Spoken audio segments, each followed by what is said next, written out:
How's it going, people? Dark Rush here. Over the last year, a lot of emphasis has been placed on Halo Infinite, and understandably so.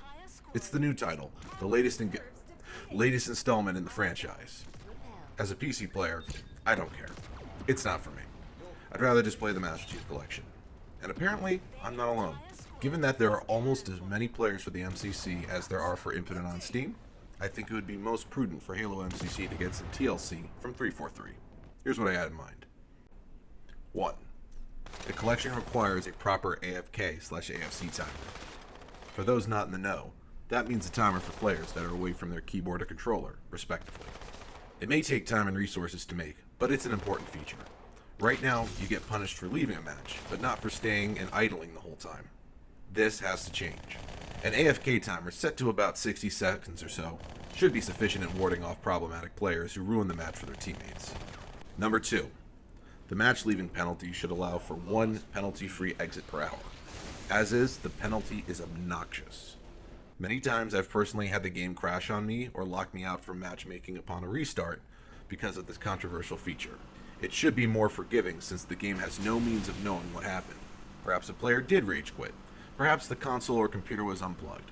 Perhaps there was a power surge. Perhaps the internet went down for a moment. Or perhaps the game just crashed mid-match.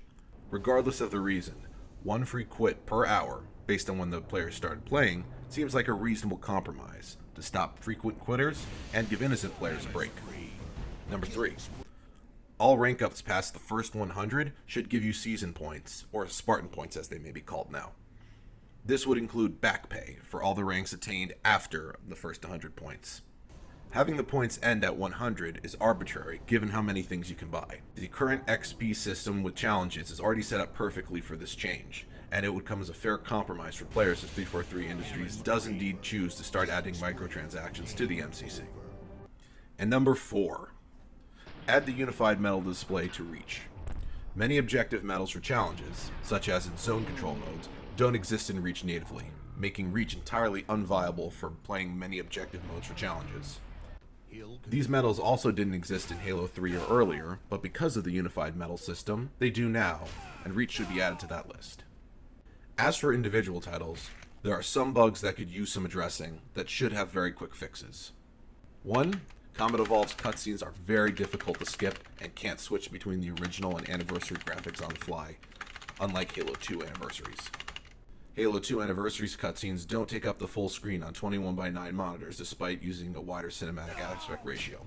And, as a Reach player, this last one's important to me. The spawn timer for the Blue Wraith on Reach's heavy map Asphalt is bugged so that it respawns every 30 seconds rather than 90. This would literally take 10 seconds in Forge to fix. It gives the blue team a much bigger advantage in the game. I think all in all, these are some fair, not too time-consuming or difficult changes and fixes that we can all agree on. They're just for the betterment of the game. My last suggestion would be the largest ask of all, but I'm going to ask it anyway, and that is to add Halo 5 to the Master Chief Collection for Xbox and PC.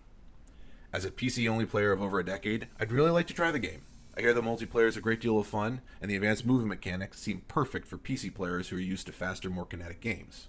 By itself, the game's population cannot sustain. The game should be considered a legacy title at this point, and added to the MCC, so it will always have players online, and will be appreciated by a larger audience that may not consider trying it, namely players on PC.